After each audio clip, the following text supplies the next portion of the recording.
Morning, everyone.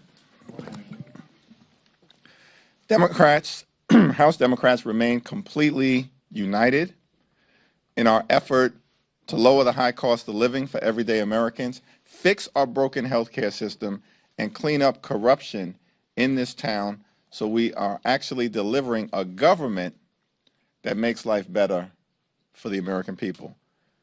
House Republicans are in complete disarray because they have no track record of accomplishment with respect to making life better for the American people. Costs aren't going down in the United States of America. Costs are going up.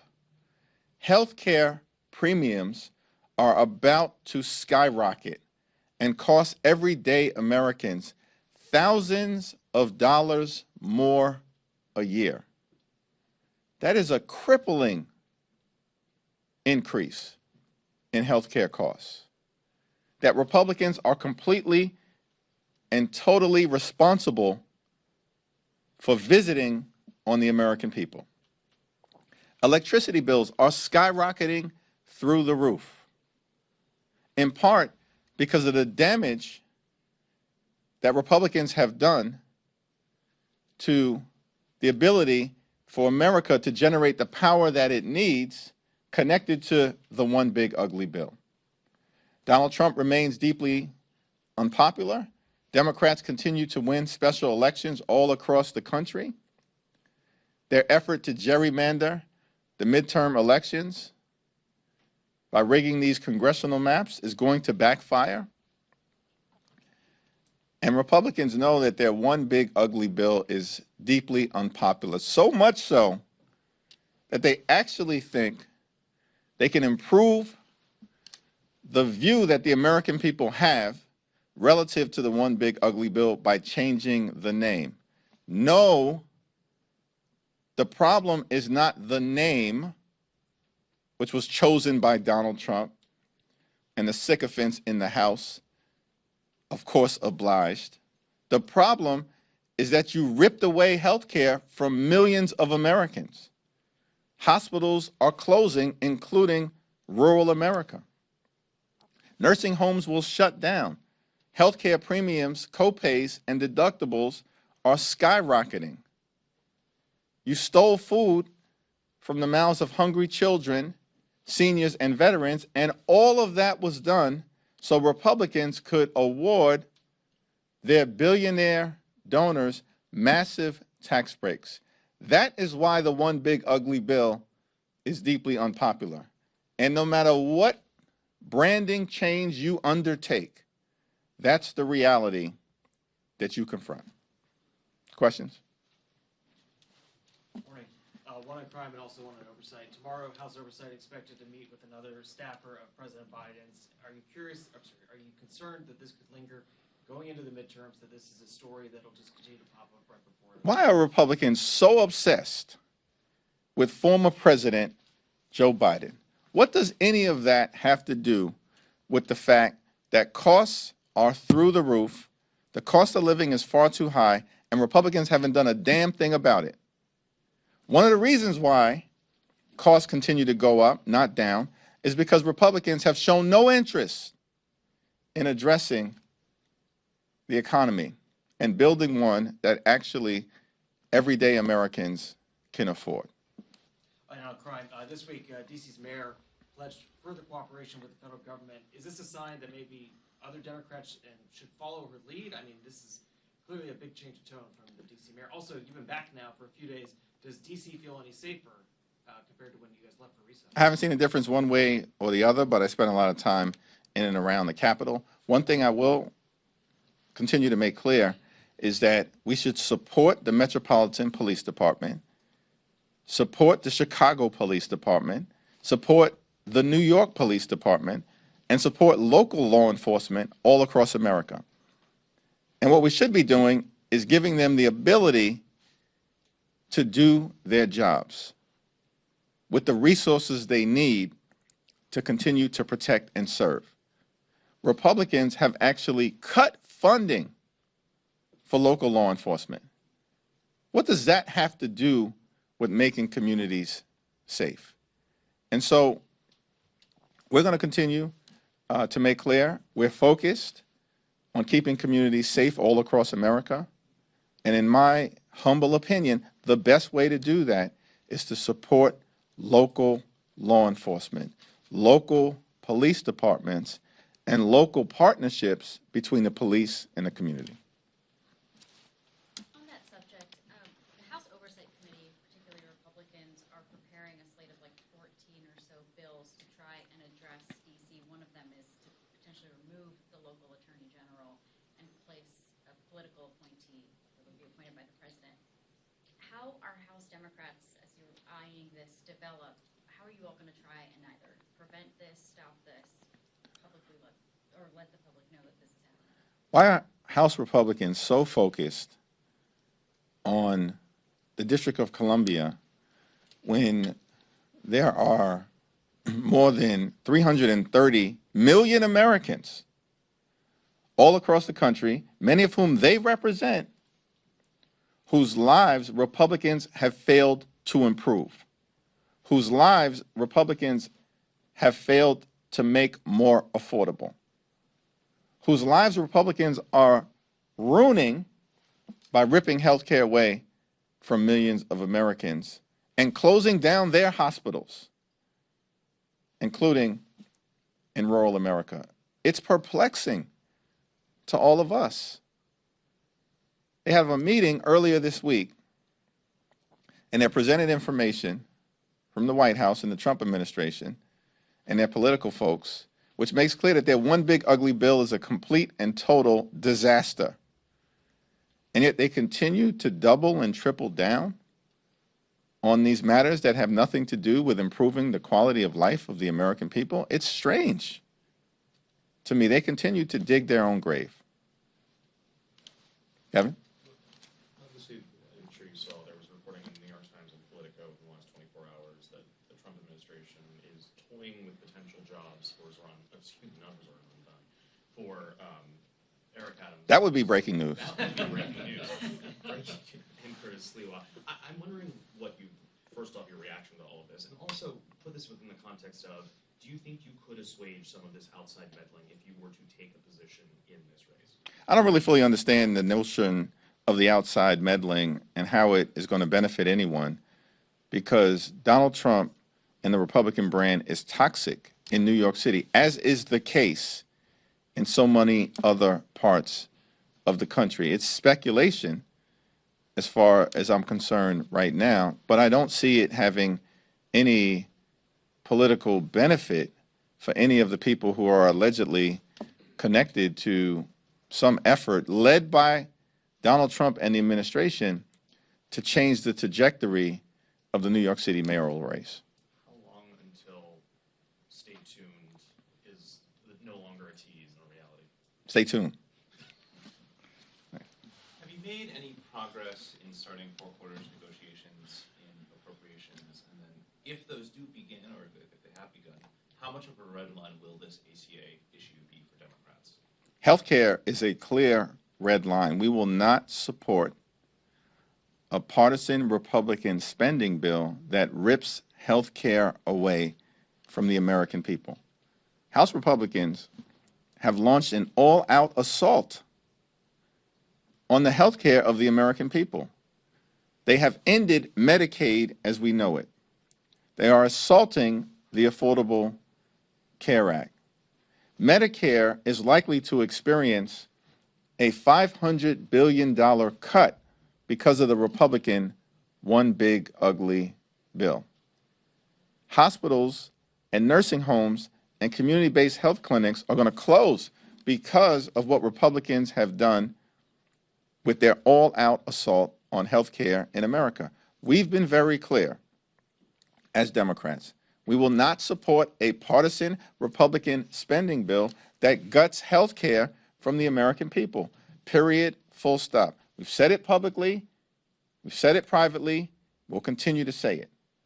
And Republicans clearly don't get it because the Labor H appropriations bill that House Republicans support continues the assault on public health and the health care of the American people. What do they not understand about the moment that we find ourselves in? And why their one big ugly bill is so unpopular and has been rejected by the American people. Thank you, Mr. Woodrick. Let's talk about the Farm Bill. The extension will soon run out. There doesn't seem to be much consensus between the two sides about how to move forward. What's your level of concern given all of the other issues at play? I know government funding is top of mind. I know the DC takeover, but what's your message to Americans about the Farm Bill given the snap cuts that were in the reconciliation law? Just give me your sense of your level of concern about the lack of progress on a 5-year Farm Bill. Well, extreme MAGA Republicans have made it very difficult to achieve a bipartisan farm bill as a result of including in the one big ugly bill the largest cut to nutritional assistance in American history. That's extraordinary. These Republicans are going to cause people in their own districts to go hungry, including children and seniors and veterans. I have complete and total trust in the Democrats on the Ag Committee, including Ranking Member Angie Craig, and we'll see what House Republicans put on the table, but they have not been acting in good faith.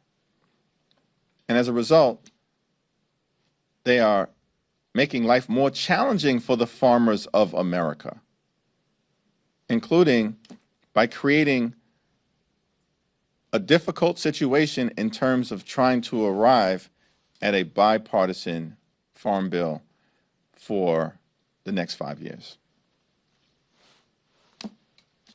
Yep. Thank you, appreciate it. You mentioned you thought redistricting was going to backfire on Republicans. I'm curious, why do you think that? And more broadly, is there a concern that if district lines are constantly changing around the country, that it might discourage people from running for Congress if they know that there's so much instability? We need one national redistricting standard to prevent the type of toxic shenanigans that Donald Trump and Republicans are engaging in by trying to gerrymander congressional maps in the middle of the decade to try to rig the midterm elections. That's a Democratic position, and it has always been that. The problem, of course, is that we have Republicans who are trying to play by a different set of rules. And the Democratic position has been, we will not play by a different set of rules. We will continue to forcefully, aggressively, and immediately respond, just as we did in California. Republicans were apparently operating under the misguided notion that we were going to let them get away with trying to rig the midterm elections without a forceful response. They were badly mistaken. And at the end of the day, it's not going to work out well for them. And they will not be able to mathematically rig the midterm elections, which is what their original intention was when this process started. House Republicans know they can't mathematically get to an outcome that will stop us from taking back the majority. We know it. The only person who doesn't seem to know it yet is Donald Trump. When you say backfire, though, are you talking about a voter backlash or just the Democratic response in states like California? Both. There is a clear voter backlash. Even in Texas, this effort is unpopular. And by the way, Republicans took a gerrymandered map in Texas that already violated the Voting Rights Act, and they made it worse. And so what they've done is strengthen our case that the Texas congressional map violates both the 14th Amendment of the United States Constitution and Section 2 of the 1965 Voting Rights Act. And we look forward to the court hearing that is going to take place next month.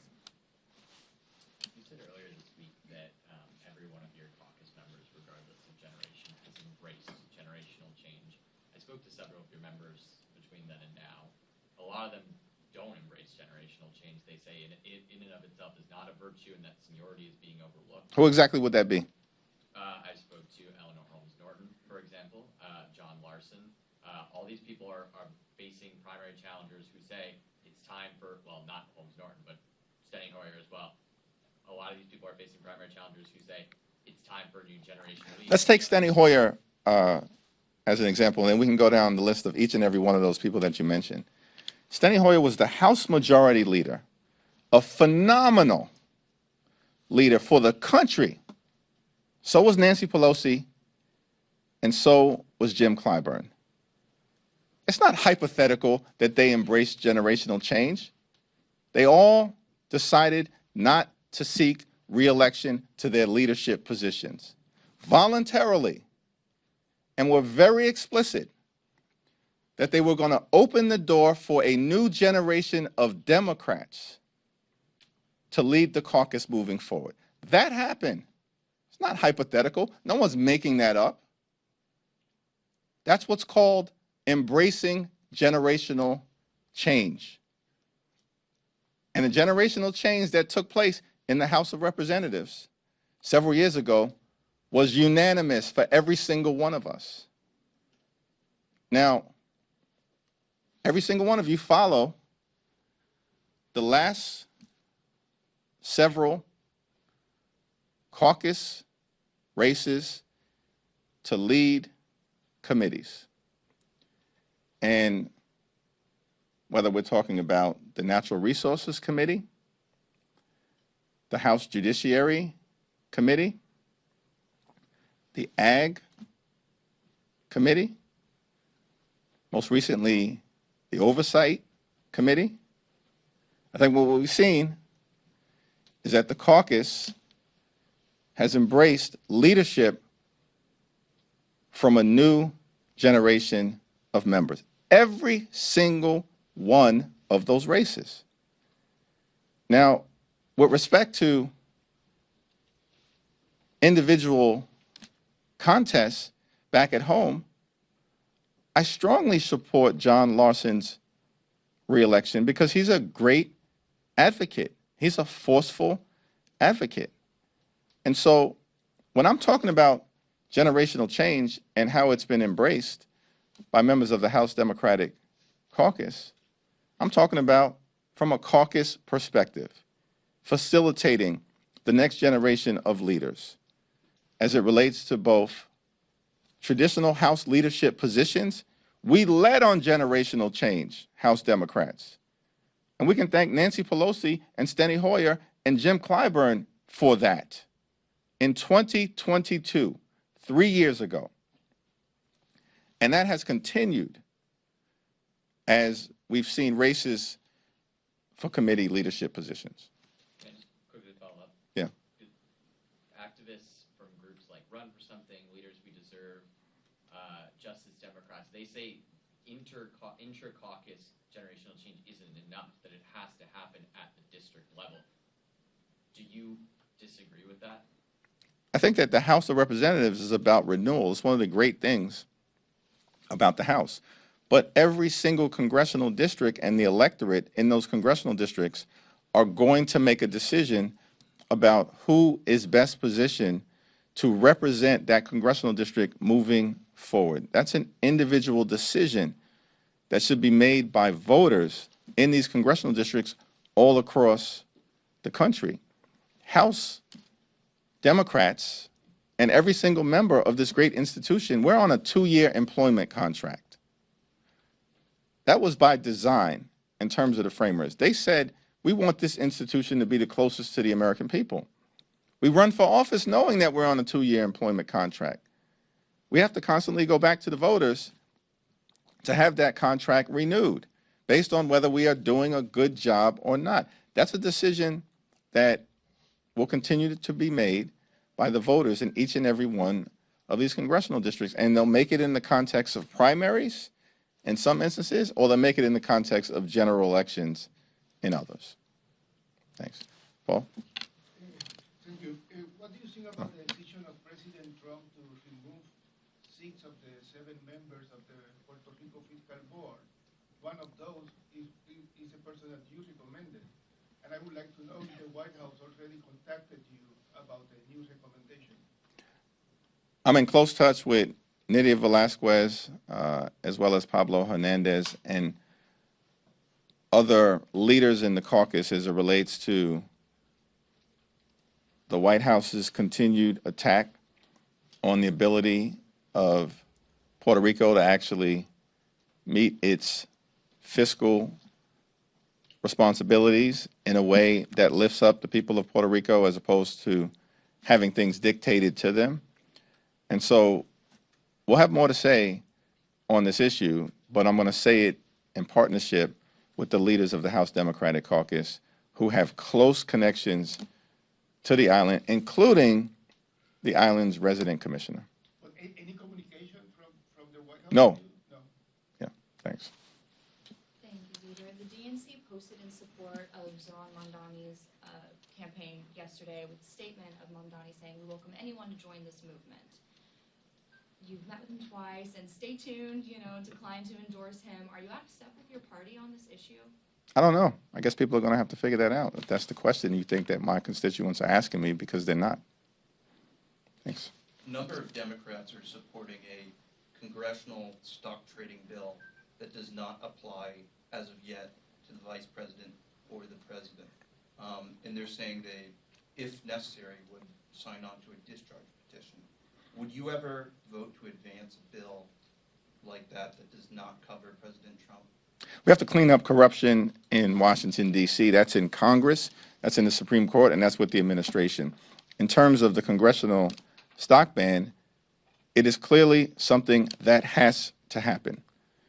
And Democrats have been leading on this effort. In terms of the individual bills, we'll have to have a caucus conversation about what is the best approach and what's achievable. But this is the most corrupt administration in American history. Donald Trump and his administration make Richard Nixon look like a choir boy. And so clearly something is going to have to be done. But figuring out the right legislative vehicle is the subject of a discussion by the caucus. Okay. Back. Thank you. Can I ask about two separate issues? First, are you in favor of Democrats holding a midterm convention? And then second, have you identified who you want named to the January 6th committee that was approved yesterday? I'm in conversation with Jamie Raskin about the January 6th so-called committee, and we will aggressively and forcefully push back against any effort to try to whitewash what happened on January 6th, where a mob of violent individuals attacked the Capitol as part of an effort to overturn the results of the 2020 presidential election at the direction of Donald Trump. With respect, what was your first question? If you're in favor of a midterm convention? Yeah, no one has talked to me about this idea of a midterm convention, so it's not a proposal that has been subject to any serious discussion at this point. Last question.